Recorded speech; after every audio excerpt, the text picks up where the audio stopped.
नमस्कार दोस्तों।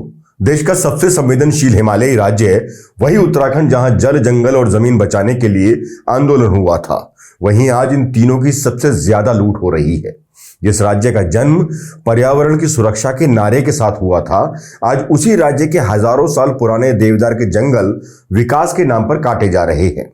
Eco sensitive zone, जहां पेड़ काटना लगभग प्रतिबंधित है, वहां हजारों पेड़ों पर कुल्हाड़ी चलाने की अनुमति दे दी गई है। अफसोस इस बात पर कि संसद के अंदर चिपको आंदोलन की नायिका गौरा देवी को भारत रत्न देने की मांग हो रही थी। ठीक उसी वक्त उनके ही प्रदेश में हजारों पेड़ों के कटान की फाइल पर हस्ताक्षर हो गए। आज के इस वीडियो में हम समझेंगे कि क्या यह सच में विकास है या विनाश का ट्रेलर। क्या उत्तराखंड को फिर एक बड़े आंदोलन की जरूरत पड़ चली है, और क्यों दिल्ली का AQI 500 देखकर हर्षिल के हजारों देवदार पर आरी चलाने की तैयारी है। अंत में हिंदी वाले डॉक्टर और पुलिस के थप्पड़ की गूंज भी आपको इसी वीडियो में मिलने वाली है। तो देखिए पूरा सच, वो भी बिना मिलावट के।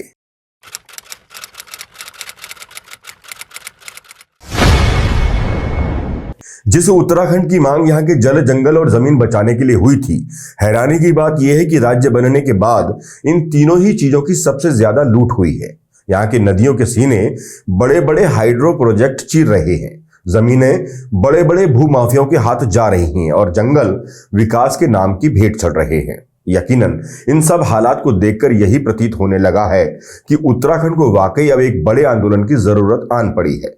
ऐसा इसलिए भी क्योंकि विकास के नाम पर न केवल इस प्रदेश की खूबसूरती से खिलवाड़ किया जा रहा है, बल्कि आने वाली नस्लों के लिए परेशानियां भी खड़ी की जा रही हैं, जो बेहद चिंताजनक है।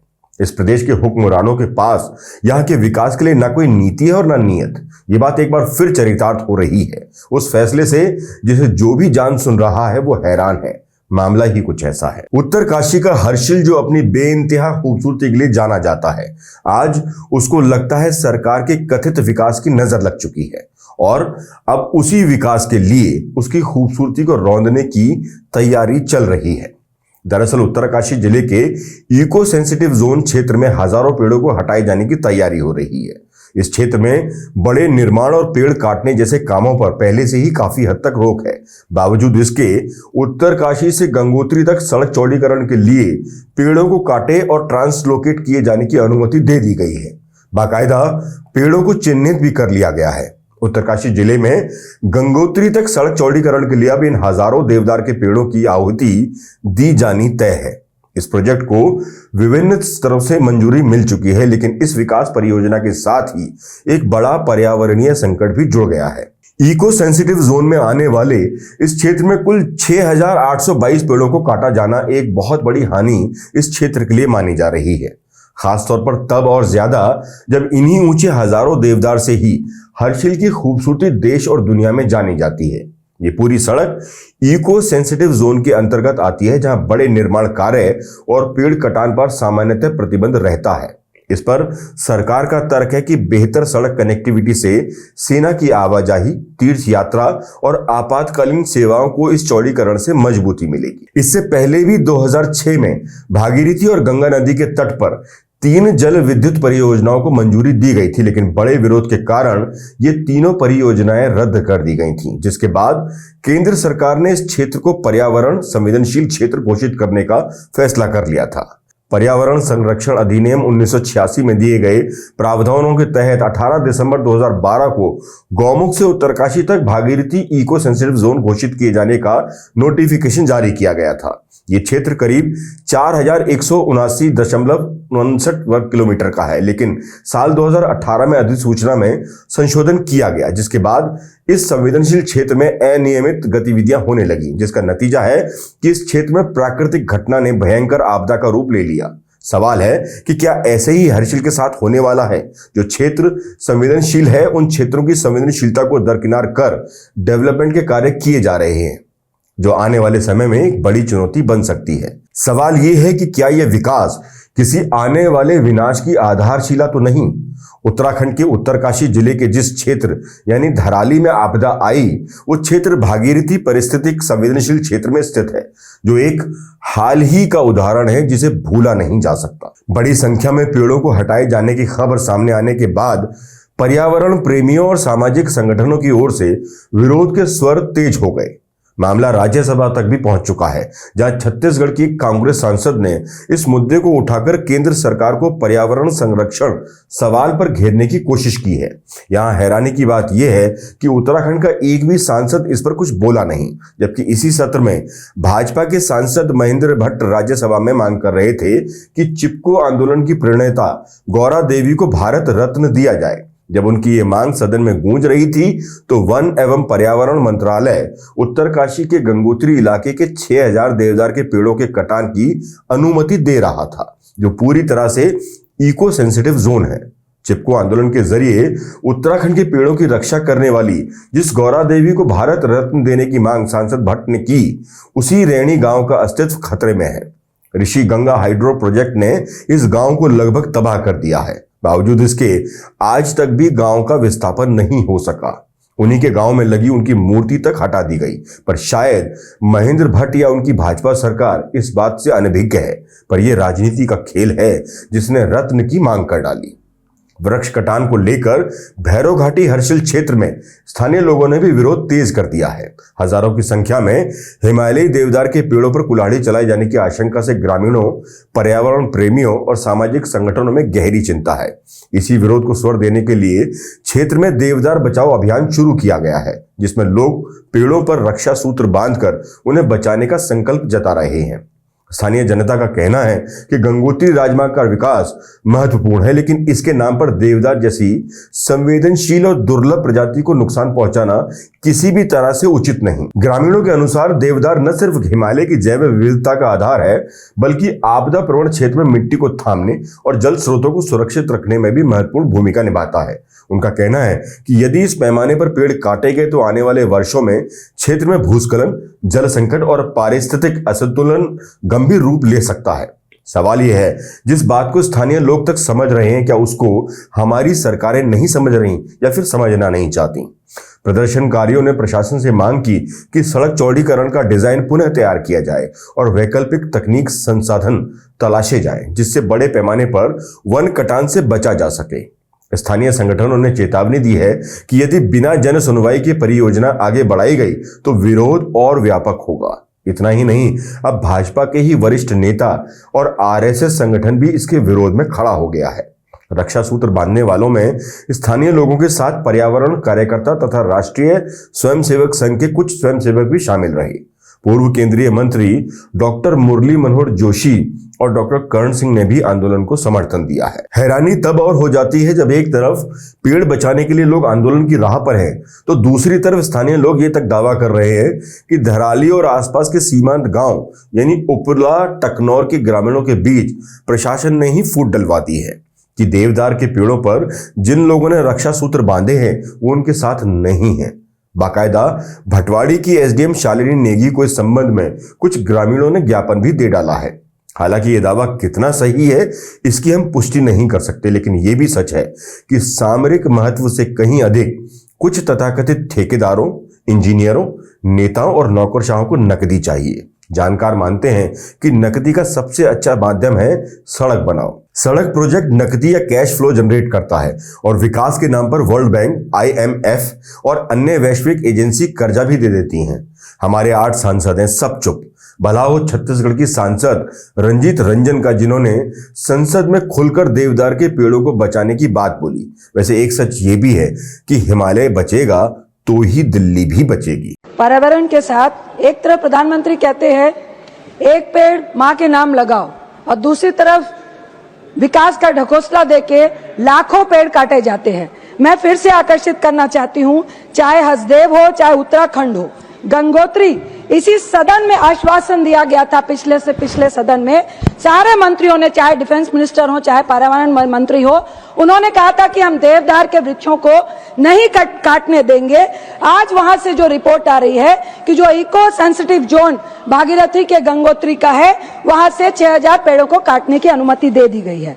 सोचने वाली बात है कि यदि उच्च हिमालय में 4 धाम ऑल वेदर के नाम पर अंधाधुंध चौड़ीकरण कर इतनी भारी तादाद में आप पेड़ और पहाड़ काटे जाएंगे, तो निश्चित ही भू संकलन बढ़ेगा। अब सवाल यह है कि विकास और पर्यावरण संरक्षण के बीच संतुलन कैसे साधा जाए। एक ओर जहां सामरिक जरूरतें इस परियोजना को जरूरी बना रही हैं, तो वहीं दूसरी ओर हजारों पेड़ों की कटाई भविष्य के लिए गंभीर पर्यावरणीय खतरा भी पैदा कर सकती हैं। सवाल यही है कि क्या यह विकास है, जहां 12,769 करोड़ की इस परियोजना में अब तक 36,000 पेड़ काटे जा चुके हैं, जबकि इनकी कुल प्रस्तावित संख्या 56,000 पेड़ है। इस विकास की कीमत पर उत्तराखंड क्या कुछ हासिल करेगा? मैदानों के लिए बनी योजनाओं की तर्ज पर इस प्रदेश के संवेदनशील पहाड़ों को जिस तरह से मलबे के ढेर में बनाया जा रहा है, उससे तो विकास कम और विनाश की ज्यादा उम्मीद है। कुल मिलाकर यही प्रतीत होता है कि प्रधानमंत्री की घाम तापो योजना के लिए सारा तंत्र लग चुका है। ये भी लगने लगा है कि पहाड़ों को अगर घाम तापने लायक बनाना है तो फिर देवदार तो काटने ही पड़ेंगे। शायद कुछ तथाकथित पहाड़ में रहने वाले लोगों को यह समझाना चाहते हैं कि अगर घाम पर्यटन से नोट कमाने हैं तो केवल घाम ही काफी नहीं, बल्कि घाम तक पहुंचने का रास्ता भी जरूरी होता है। अब अगर घाम तक पहुंचने का रास्ता बनाने के लिए 6-7 हजार देवदार के पेड़ कट भी गए तो कौन सा पहाड़ टूट पड़ेगा? या फिर कहें कि ये कोशिश की जा रही है कि सारा देश का मौसम एक जैसा किया जाए। अब आप ही बताइए कि इससे बड़ा मौसमी अन्याय और क्या होगा कि दिल्ली जैसे शहरों में AQI 500 के पार है और गंगोत्री का हर्षिल 10 से नीचे के मजे लूट रहा है। ऐसे बिल्कुल नहीं चलेगा, क्योंकि रेखा सरकार ने दिल्ली में 500 की रेखा खींच दी है। इसलिए दिल्ली देहरादून वाले चाहते हैं कि सभी जगह पर समान AQI किया जाए। इसलिए शायद ये कोशिश की जा रही है कि दिल्ली के दिल में शायद ये पनप रहा है कि एक देश एक मौसम का सिद्धांत ही सबसे बेहतर है। एयर कंडीशनर चलाने के अवसर केवल दिल्ली के दिल वालों को ही क्यों दिए जाएं? एयर कंडीशनर की हवा हर्षिल तक भी तो पहुंचनी चाहिए। तर्क ये है कि तीर्थ यात्रा के दौरान ट्रैफिक जाम हो जाता है, लिहाजा रोड को चौड़ा करने के लिए देवदार के पेड़ों का कटान जायज है। तर्क यह है कि चीन के बॉर्डर से सटा गंगोत्री का इलाका सामरिक महत्व वाला क्षेत्र है, लिहाजा यहां पर रोडों का चौड़ीकरण आवश्यक है। तर्क यह है कि विकास चाहिए तो पेड़ों की बलि तो चढ़ानी ही होगी। कुल मिलाकर जितने प्रकार के लोग हैं उतने ही प्रकार के तर्क दिए जा रहे हैं। इन तर्कों को तो फिर भी चला लेंगे, लेकिन इन अपराधियों का क्या किया जाए जिन्होंने मां गंगा का गला घोटने की ठान ली है? लोगों को यह समझना पड़ेगा कि तीर्थाटन और पर्यटन में अंतर होता है। 4 धामों पर आज जो रीलबाजी होती है उसे तीर्थाटन नहीं बल्कि पर्यटन कहा जाता है। पर्यटकों की भीड़ और ट्रैफिक जैम के कारण ही गौमुख 18 किलोमीटर पीछे खिसक चुका है। विकास के नाम की पैरवी करने वालों को यह समझना पड़ेगा कि केवल रोड चौड़ीकरण के कौशल को ही विकास नहीं कहा जा सकता। कौन मांग रहा होगा चौड़ी रोड वाला विकास? क्या पर्वतराज हिमालय या मां गंगा इसकी डिमांड कर रही है? या फिर धराली की जमीन के नीचे दफन मृत आत्माएं विकास के लिए चिल्ला रही होंगी? विकास को वो ही मांगेगा जिसने विकास का स्वाद चख लिया है। ट्रैफिक जाम कर देने वाले पर्यटकों को क्या मालूम कि विकास क्या होता है? विकास की असली परिभाषा तो उस लाश को मालूम है जो केदार से बहकर काशी पहुंच गई थी। विकास का असल स्वाद तो गौमुख को मालूम होगा जो प्रतिवर्ष 38 मीटर की दर से पीछे खिसक रहा है। गंगा के अस्तित्व की असल चिंता धर्म के ठेकेदारों से अधिक उत्तरी और पूर्वी भारत के उन करोड़ों लोगों को होनी चाहिए जिनका जीवन इस पर निर्भर करता है। कम चौड़ी रोड में तो केवल ट्रैफिक जैम ही होगा, लेकिन एक मर्तबा गंगा को घटाकर उत्तर और पूर्वी भारत की कल्पना करके देखिएगा। जाम के साथ साथ जाम लगाने वालों को अस्तित्व भी मिटा हुआ ही मिलेगा। अस्थियों को तो फिर भी किसी पहाड़ी नाले में विसर्जित करके काम चला लिया जाएगा, लेकिन मां गंगा के बगैर उस भूमि के क्या हाल होंगे जिसे मां गंगा द्वारा युगों से सींचा जा रहा है। अब हर्षिल का जो विकास होगा वो तो आने वाले समय में पता चल ही जाएगा, लेकिन जो अन्य विकास प्रदेश में हो रहे हैं थोड़ा उन पर भी नजरें इनायत कर लेते हैं, क्योंकि असली विकास तो स्वास्थ्य व्यवस्था में हो रहा है। ऐसा विकास कि कहना ही क्या। कुछ समय पहले आपने इस प्रदेश के चौखुटिया में स्वास्थ्य सुविधाओं की बेहतरी के लिए हुए आंदोलन ऑपरेशन स्वास्थ्य को देखा होगा, जिसने सरकार को आईना दिखाया। ऑपरेशन स्वास्थ्य के तहत जब चौखुटिया की जनता सड़कों पर उतरी और लोगों ने जल समाधि ली, जिसकी गूंज इस पूरे प्रदेश में सुनाई दी, उसके बाद अब घनसाली में भी उपजिला अस्पताल की मांग को लेकर आंदोलन उग्र हो गया है। पूर्व विधायक भीमलाल समेत कई आंदोलनकारियों ने आत्मदाह तक का प्रयास किया। आंदोलन को उग्र होता देख डीएम टिहरी को भी वार्ता के लिए मौके पर आना पड़ा। स्वास्थ्य व्यवस्था का जो हाल इस प्रदेश में धीरे धीरे सामने आ रहा है वो स्वास्थ्य मंत्री धन सिंह रावत के कामकाजों को भी कटघरे में खड़ा करता है।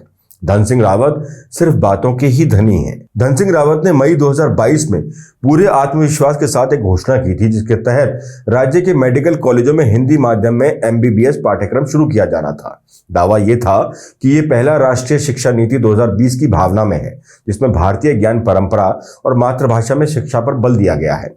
ये भी भरोसा दिलाया गया कि 2023-24 के शैक्षणिक सत्र से मेडिकल शिक्षा हिंदी में उपलब्ध होगी और सरकार विशेषज्ञों की मदद से पाठ्यक्रम, किताबें और अध्ययन सामग्री हिंदी में उपलब्ध कराएगी। लेकिन 3.5 साल बाद स्थिति क्या है? सन्नाटा। न पाठ्यक्रम, न किताबें, न आंकड़े और न ही कोई जवाबदेही। सरकार ने नवंबर 2022 में एक विशेषज्ञ समिति बनाई, जिसने मध्य प्रदेश के मॉडल का अध्ययन कर सिलेबस तैयार कर एचएनबी मेडिकल यूनिवर्सिटी को भेजा और इसके बाद सब कुछ फाइलों में दफन हो गया। विडंबना देखिए, जिस मध्य प्रदेश के मॉडल की नकल करते हुए उत्तराखंड ने एक कदम उठाया, वहीं 10 करोड़ रुपए खर्च करने के बावजूद एक भी छात्र ने एमबीबीएस परीक्षा हिंदी में पास नहीं की। किताबें छप गई, फोटो ऑफ हो गए, भाषण हो गए और अंत में पूरा प्रयोग धराशायी। अब स्वास्थ्य मंत्री धन सिंह रावत से भी सवाल पूछा जाना चाहिए कि उत्तराखंड में इस योजना पर कितना पैसा खर्च हुआ, कितनी किताबें छपी, कितने छात्रों ने हिंदी में पंजीकरण या अध्ययन किया। ये प्रयोग आगे बढ़ा भी या सिर्फ सुर्खियां बटोरने के लिए था? सच ये है कि आज तक सरकार ये नहीं बता पाई कि जनता के टैक्स के पैसे का अंततः हुआ क्या। मुद्दा मातृभाषा का नहीं, मुद्दा नीतिगत गंभीरता और जवाबदेही का है। सिर्फ घोषणा कर देना नीति नहीं बन जाती, योजनाएं धरातल पर उतरनी चाहिए। फिलहाल हिंदी एमबीबीएस का सपना कागज पर जीवित है और वास्तविकता में मृत है। उत्तराखंड का दौर इस समय यह है कि उत्तराखंड की बेटियां नर्सिंग भर्ती की मांग लेकर निकली थी, समाधान की उम्मीद में, न्याय की उम्मीद में, लेकिन धामी सरकार की पुलिस ने उन्हीं को एक करारा थप्पड़ जड़ दिया। युवाओं की आवाज अनसुनी कर लाठी और थप्पड़ तंत्र जारी है। उत्तराखंड की बेटियों को थप्पड़ मारने वाली इस सत्ता को याद रखना चाहिए कि पर्वतीय अस्मिता की रीढ़ कभी झुकती नहीं, टूटती नहीं। जब भाजपा नेता के साहबजादे देहरादून की सड़क पर गुंडागर्दी करते हैं, तब यही मित्र पुलिस खाना पूर्ति कर एक मुकदमा दर्ज कर इतिश्री कर लेती है। लेकिन जब बेरोजगार युवा नौकरी की गुहार लगाते हैं, तब शेर बनकर अपनी ही जनता पर टूट पड़ती है। लाखों रुपए खर्च कर डिग्री लो और उसके बाद जब नौकरी मांगो तो थप्पड़ खाओ। यह है डबल इंजन की सरकार। लगता है उत्तराखंड की जनता के हिस्से में सिर्फ थप्पड़ ही थप्पड़ है। आपदा का थप्पड़, नौकरी का थप्पड़, धरने का थप्पड़, झूठे प्रचार का थप्पड़, भूमाफियाओं का थप्पड़, हक की आवाज पर बस थप्पड़ ही थप्पड़। दोस्तों, थप्पड़ से इतर अगर लाइफलाइन यानी अपने जल जंगल जमीन की बात करें तो आखिर हमें चाहिए क्या? सड़कें, सुविधाएं या फिर पर्यटन? एक ही प्रोजेक्ट के लिए हिमालय की नींव खोदते हुए हमने 56,000 पेड़ काटने का लक्ष्य बनाकर विकास हासिल करने की ओर कदम बढ़ाया है या फिर विनाश की ओर? खुद ही तय कीजिए। आज के इस हफ्ते में बस इतना ही। जय हिंद, जय उत्तराखंड।